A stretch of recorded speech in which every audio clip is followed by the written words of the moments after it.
विशांक law academy. आज हम पढ़ने जा रहे हैं आपका चैप्टर 7 जो बात करता है process of compel the production of things, यानी कि कोर्ट जो है कंपेल करके चीज़ें मंगवा सकती है। ठीक है, इसमें सेक्शन 91 बहुत ज़्यादा इंपॉर्टेंट है। 91 बात करता है summon to produce documents other things, यानी कि अगर कोई केस इन्वेस्टिगेशन में है, इंक्वायरी में है या ट्रायल पे है तो कोर्ट कोई भी सीसीटीवी कैमरा कोई भी चीज़ें मंगवा सकती है। तो शुरू करते हैं step by step. In a prosecution of an offence punishable under section 175 IPC for non-compliance of disobedience of the summons issued under section 91 of CRPC, यानी कि आपका एक व्यक्ति है, उसके ऊपर सेक्शन 175 का केस हो गया। क्यों? क्योंकि उसने डिसओबे करा सेक्शन 91 का, सेक्शन 91 CRPC, और उसके ऊपर FIR दर्ज हो गई IPC की आपका इसके ऊपर। अब क्या होगा इसमें आपका बताया गया है, कुछ चीज़ें बताई गई, उसमें होता है the accused can not take the defence that the document things to be produce is not necessary और डिजायरेबल फॉर द इन्वेस्टिगेशन और इंक्वायरी ऑफ ट्रायल। अब यहाँ पर क्या होगा, accused can take the defence, यहाँ पर अक्यूज डिफेंस ले सकता है the document things order to be produce is not necessary for the investigation और इंक्वायरी ऑफ ट्रायल। अब देखो यहाँ पर फर्क क्या है, यहाँ पर बोल रहा है कि accused can not take the defence, यहाँ पर अक्यूज क्या है, can not take the defence, यहाँ पर वो कह रहा है कैन नॉट ले ही नहीं सकता, और वो कह रहा है कि यहाँ पर वो डिफेंस ले सकता है। तो यहाँ पर क्या ले सकता है वो डिफेंस, आंसर इज यस, वो ये डिफेंस ले सकता है। सेक्शन 91 में यही बात कही गई है, तो इसका आंसर क्या है, बी है। ठीक है, तो इसका आंसर बी है। अब सेक्शन 91 क्या कहता है, सेक्शन 91 बात करता है आपका समन्स टू प्रोड्यूस डॉक्यूमेंट्स और अदर थिंग्स। ठीक है, डज नॉट अप्लाई, अब ये किस पे अप्लाई नहीं होता, यानी कि सेक्शन 91 आपका किस चीज़ पे अप्लाई नहीं होता, ये अप्लाई नहीं होता अक्यूज के ऊपर, मतलब अक्यूज से नहीं कहा जा सकता कि आप ये चीज़ दो, तो इसका आंसर सी है।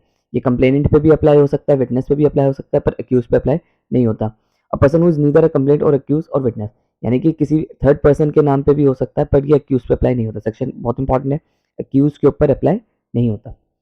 Under which of the following section summons to produce document may be issued by person whose possession they are, यानी कि इसके तहत आपका कौन सा होगा, तो इसमें 91 आएगा, तो यानी कि इसका आंसर टी है, क्योंकि 91 बात करता है आपका summon to produce documents and other things, 90 बात करता है आपका अदर थिंग है, वो इस चैप्टर से रिलेटेड नहीं है। 95 बात करता है power to declare certain publication forfeit and issue the search warrant for the same. ठीक है, और 94 बात करता है आपका सर्च और place suspected to contain stolen property, ऐसी जगह को सर्च करना जहाँ पर स्टोलन प्रॉपर्टी या फॉर्ज डॉक्यूमेंट्स या कोई फॉर्ज डॉक्यूमेंट्स रखे हुए हैं। ठीक है, तो ये बात करता है, तो पर इसका आंसर क्या है आपका डी। ठीक है, तो सेक्शन 91 आपकी इसकी बात करता है। Who among the following is authorized to issue a warrant to search for a document or parcel other thing in the custody of a postal telegraph authority, तो कल किसके पास पावर है कि वो सर्च वारंट इशू कर सकता है, तो आपका यहाँ पर एक चीफ जुडिशियल मजिस्ट्रेट और डिस्ट्रिक्ट मजिस्ट्रेट के पास पावर होती है, इन दोनों के पास नहीं होती, तो इसका आंसर है 1 और 4, तो यानी कि डी इसका करेक्ट आंसर है, यानी कि CGM और आपका डिस्ट्रिक्ट मजिस्ट्रेट आपका पोस्टल टेलीग्राफ अथॉरिटी को ऑर्डर दे सकता है, वारंट की सर्च वारंट का ऑर्डर कर सकता है। ठीक है, अब 350 बात करें, any property which can be alleged suspected to have been seized और स्टोलन। ठीक है, अब मान लीजिए कोई प्रॉपर्टी है, कोई उस पर है कि ये स्टोलन, सस्पेक्टेड है कि ये स्टोलन प्रॉपर्टी है, तो क्या करेगी ऐसे में, तो ऐसे में आपका court can be seized by police officer, तो वो चीज़ को सीज्ड कर दिया जाएगा। ठीक है, can not seize by the police officer, नहीं, गलत है, इसका आंसर कैन बी बी, तो बी होगा। Can be sold by police officer, ये भी गलत है, ये भी। ठीक है, तो इसका आंसर बी है 350 का। Who can issue search warrant in respect of postal telegraph authority, तो वही बात है, डिस्ट्रिक्ट मजिस्ट्रेट और चीफ जुडिशियल मजिस्ट्रेट। देख लो कहाँ पर है आपका 3 ए, इसका आंसर ए है। ठीक है, क्योंकि ये दोनों ही कर सकते हैं। आपका section dash of the court of provision search warrant में भी इशूड बाय द कोर्ट, अब सर्च वारंट आपका कोर्ट के द्वारा किस कौन से सेक्शन में इशू करा जाता है, तो इसका आंसर है 93। ठीक है, तो इसका आंसर है 93 में सर्च वारंट इशू कर सकती है court, search warrant issue under section 93।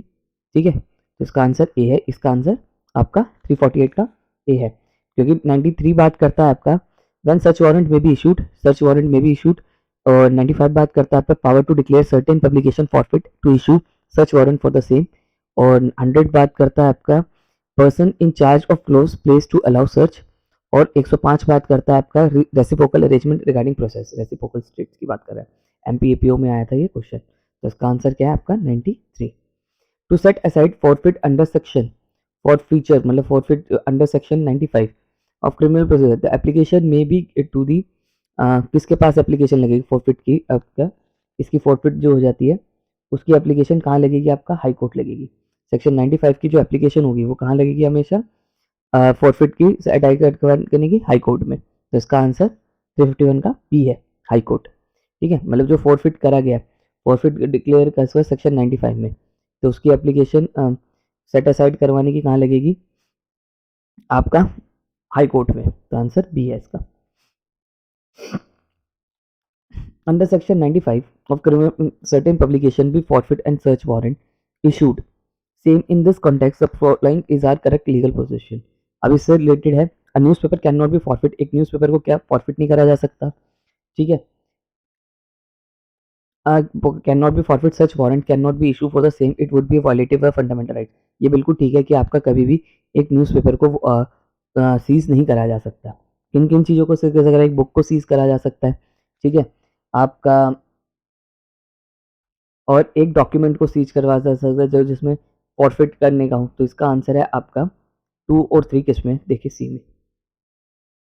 तो इसका आंसर है सी। ठीक है न्यूज़पेपर को नहीं करा जाता। अब बात करते हैं हम आपका 353 में।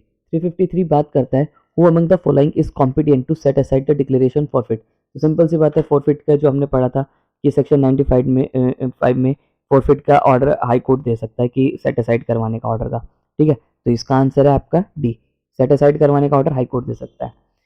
356 बात करता है on the declaration forfeit of a book procedure application set aside वही सेम क्वेश्चन है। ठीक है इसमें भी वही बात कही है कि सेट असाइड का कौन दे सकता है आपका हाई कोर्ट दे सकता है। उसका आंसर डी है। अंडर सेक्शन 97 बात करता है आपका search of for personally wrongful confined यानी कि देखो इसे भी हैबियस कॉर्पस इसे हमारे डिस्ट्रिक्ट लेवल पे आपका हैबियस कॉर्पस कहा जाता है। ठीक है डिस्ट्रिक्ट लेवल पे इसे हैबियस कॉर्पस कहा जाता है। जैसे हैबियस कॉर्पस काम करता है वैसे सेक्शन 97 भी काम सेम करता है।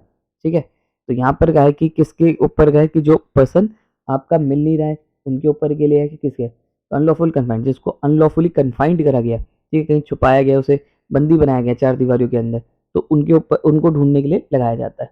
ठीक है एक मिनट तो क्या लिखा है under section 97 criminal process search warrant to find out the person can be issued if the person is lawfully unconfined यानी कि उसको अनकन्फाइंड करा गया तो। ठीक है which of the following section of the code of criminal process writ of habeas corpus की तरह तो वो अभी हमने ऊपर पढ़ा तो सेक्शन 97 होता है। इसका आंसर ए है। 358 का आंसर आपका ए है। Where a court have no knowledge where the court has no knowledge about the documents or things to be in the possession of any person whether the court can issue a search warrant in the conditions yes अगर मान लो court को नहीं पता कि कहाँ रखा है कहाँ नहीं रखा तब भी आपका कोर्ट आपका कर देगी सर्च वारंट इशू कर देगी। तो इसका आंसर सी है। अब बात करें 355 की। 355 कह रहा है कि declaration of forfeit of forfeiture under section 95 set aside simple सी बात है सेम है हाई कोर्ट। एक क्वेश्चन कितनी बार देते हैं who among the following can issue the search warrant of procedure that is a reason to believe that any person confined such a confined amount। अब यहाँ पर कौन आपका कर सकता है उसमें सर्च वारंट के किसी बंदे को बंदी बना रखा है। ठीक है तो इसका आंसर है आपका डिस्ट्रिक्ट मजिस्ट्रेट। डिस्ट्रिक्ट मजिस्ट्रेट आपका इशू कर सकता है। ठीक है तो सी यहाँ पर है। क्या लिखा who among the following can issue search warrant for the reason there is a reason any person is confined any confined. तो 97 में आपका कौन कर सकता है आपका डिस्ट्रिक्ट मजिस्ट्रेट। हाई कोर्ट नहीं कर सकता कोर्ट सेशन नहीं कर सकता आपका डिस्ट्रिक्ट मजिस्ट्रेट कर सकता है। Can order of restoration of abducted female to her liberty shall be made by. अब 360 की बात करें तो इसमें कौन करता है। ठीक है इसमें क्या डिस्ट्रिक्ट मजिस्ट्रेट करता है या आपका डिस्ट्रिक्ट मजिस्ट्रेट सब डिस्ट्रिक्ट मजिस्ट्रेट या आपका मजिस्ट्रेट फर्स्ट क्लास करता है। इसमें सारे ही करते हैं। ठीक है इसमें डिस्ट्रिक्ट मजिस्ट्रेट को भी पावर होती है। ठीक है डिस्ट्रिक्ट मजिस्ट्रेट को भी पावर होती है एसडीएम को भी पावर होती है और आपका judicial magistrate MM metropolitan magistrate बोले MJ M medical magistrate judicial first class को भी पावर होती है। ठीक है तो इसका आंसर डी है तीनों को पावर होती है। अब बात करें 361 क्वेश्चन की विच प्रोविजन ऑफ द सीआरपीसी वो सेम है 97 वाली बात है। ठीक है 97 वाली बात है तो इसका आंसर बी होगा। ठीक है 93 बात क्या करता था 93 बात करता था व्हेन सच वारंट में बी इशूड। 97 बात करता है आपका कि search for person wrongfully confined. 91 बात करता है आपका summons to produce document of other things. और 96 बात करता है आपका कि application to the high court set aside declaration forfeit. अब बात करें हुम to whom as per the section 98। Section 98 की बात करें कि power to compel restoration of abduction female. ठीक है, पावर मतलब एक अगर अबडक्टेड वुमेन है उसको कंपेल करके लेकर गया हुआ है तो उसे दोबारा कैसे ढूंढा जाए। ठीक है, तो इसका आंसर है आपका डी। ये सारे के सारे कर सकते हैं, पहले भी हमने पढ़ा था। तो ऑल द अबव है। ठीक है, डिस्ट्रिक्ट मजिस्ट्रेट भी कर सकता है, एसडीएम भी कर सकता है, फर्स्ट क्लास मजिस्ट्रेट भी कर सकते हैं। अब बात करें विच of the which of the following is not an essential search procedure of under section 100। Section 100 की बात करें तो क्या कहता है, person in charge of close space to allow search. और इसके लिए क्या चीज आपका होना जरूरी नहीं है, इसमें सिग्नेचर ऑफ द अक्यूज होना जरूरी नहीं है। तो इसका आंसर क्या है आपका डी। ठीक है, तो इसका आंसर है आपका डी। अ कोर्ट में इशू अ सर्च वारंट। अब कोर्ट जो है वो सर्च वारंट इशू कर सकती है। ठीक है, किस क्या क्या बात को दिमाग में रख के कि such document is not know the court in court to be possession, मतलब कोर्ट को पता ही नहीं किसकी पोजेशन में क्या, ये चीज भी दिमाग में रख सकती है। हाँ, कर तब भी कर सकती है। Court consider that the purpose of any inquiry trial proceeding will be served by the general search and inspection. ये भी हो सकता है। Reason to believe a person whose requisition will not would not produce a document और thing. ये भी हो सकता है। तो इसका आंसर है डी, ऑल द अबव। अब सेक्शन 92 क्या कहता है, सेक्शन 92 कहता है प्रोसीजर टू एज लेटर और एंड टेलीग्राम। इससे रिलेटेड आपका कौन पास कर सकता है, आपका जुडिशियल मजिस्ट्रेट, डिस्ट्रिक्ट मजिस्ट्रेट। देखो ये छोटा है, डिस्ट्रिक्ट मजिस्ट्रेट बड़ा है, तो यहाँ पर आपका आंसर होगा डी, सॉरी बी। ठीक है, डिस्ट्रिक्ट मजिस्ट्रेट, तो यहाँ पर आंसर है बी, डिस्ट्रिक्ट मजिस्ट्रेट कर सकता है। ठीक है, या सीजीएम कर सकता है। अब बात करें सेक्शन 102। 102 बात करता है आपका power of a police officer to seize certain property. मतलब कौन पावर है, तो यहाँ पर तो सेक्शन से ही क्लियर हो रहा है। ठीक है, स्टोलन प्रॉपर्टी को कौन सीज कर सकता है, आपका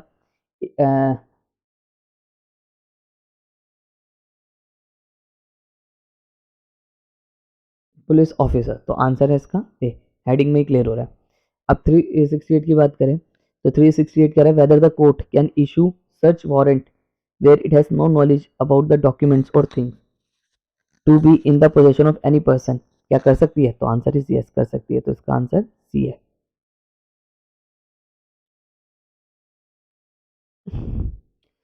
can magistrate order of search of any place in his presence for the search of which of this empowered. मतलब क्या can magistrate order search of any place in his presence, क्या एक मैजिस्ट्रेट ऑर्डर दे सकता है search करने के अपनी presence के अंदर। तो इसका आंसर है आपका यस, अंडर सेक्शन 103। 103 में वो कर सकता है। ठीक है, तो इसका आंसर है A. Who is authorise under section under CrPC to grant a warrant of search for a document parcel और other things in the custody. तो पोस्ट ऑर्डर यहाँ पर इसमें कौन दे सकता है, आपका डिस्ट्रिक्ट मजिस्ट्रेट दे रखा है और चीफ जुडिशियल मजिस्ट्रेट। तो इसका आंसर सी होगा, क्योंकि दोनों की बात करी गई है इसमें। तो इसका आंसर सी है। Who can issue a search warrant to search a postal office. Postal office को डिस्ट्रिक्ट मजिस्ट्रेट दे सकता है। ठीक है, who can the principle of accused can not at the stage of framing invoke section 91। अब इस बार ये बात किस में कही थी कि can not at the stage of framing of charge के वक्त पे उसे नहीं करा जाएगा। ठीक है, ये वाली बात कही थी आपका इसमें अदालत प्रसाद वर्सेस रूपलाल जिंदल में, यानी कि डी वाले केस में कहा गया था। Which section of the CrPC involve the reciprocal arrangement. Reciprocal वाली बात करता है आपका 105। ठीक है, तो इसका आंसर है सी। और 100 बात करता है आपका कि person in charge of close place to allow search. 103 बात करता है आपका मैजिस्ट्रेट में डायरेक्ट सर्च और इन हिज प्रेजेंस। और 104 ए, ये पता नहीं क्या है। ठीक है, तो इसका आंसर क्या है आपका सी। आई होप आपको मेरी वीडियो पसंद आई। वीडियो पसंद आई तो चैनल को सब्सक्राइब कर दो प्लीज़।